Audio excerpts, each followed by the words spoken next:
Исәнмесез, хөрмәтле тугры тамашачыларыбыз.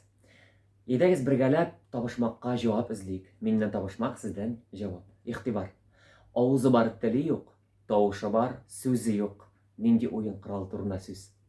Әйе, кем курай дип әйтте, сез хаклы, сез дөрес. Бүген яңадан курай турында сүз йөртербез.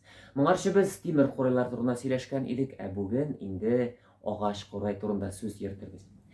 Минем кулда бүген Рафаэль абый Газетдиновның эксперименталь агач курае. Без беләбез, кыска һәм озын курайларны гадәттәгечә ясыйлар шпоннан. Шпон ул агачның юка бер катламы. Аны бөтерәләр, киптерәләр һәм дә инде шундый матур курайлар килеп чыга.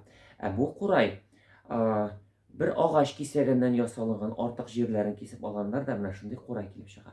Сез аңлыйсыз, мондый курайларны ясар өчен кирәк төгәл инструментлар, төгәл станоклар кирәк. Ансыз мондый курайларны ясап булмый. Материалга килгәндә, нинди материал? Бу курай ясалынган бук агачыннан. Аннан соң ясарга була карагай агачыннан, лиственница агачы дибез. Бу агачлар безнең якларда үсә торган агачлар. Аннан соң читтән китерелгән агачлардан да кулы ясавы. Мәсәлән, кызыл агач. Кызыл агачтан гомумән кыллы уен коралларын ясыйлар. Мәсәлән, думбара, скрипка. Аннан соң тик агачы Африкада, Яңа Зеландиядә үсә. Аннан да ясыйлар. Ул какланган, майланган ныклы агач, озакка җитә, чыдамлы агач. Инде әйтергә кирәк, курайларның барысы да кирәк. Тимер курай да кирәк, агач курай да кирәк, төрле полимерлардан ясалган курайлар. Ни өчен дигәндә, һәр музыкант үзенә кирәкле, үзенә ошаган курайларны сайлап ала. Инде агач курайның тавышында тыңларга вакыт җиткәндер. Бездә кунакта яңадан профессиональ баянчы Илнар Сафин һәм курайчы кызыбыз Ләйсән Гариева. Рәхмәтегез.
Рәхмәт, Ләйсән, рәхмәт, Илнар. Сезне тыңлагач, минем халык юллары, халык мәкале искә төшә. Ватанга хезмәт итү, ул үзеңә хезмәт итү. Шуны онытмагыз. Киләсе очрашуларга кадәр.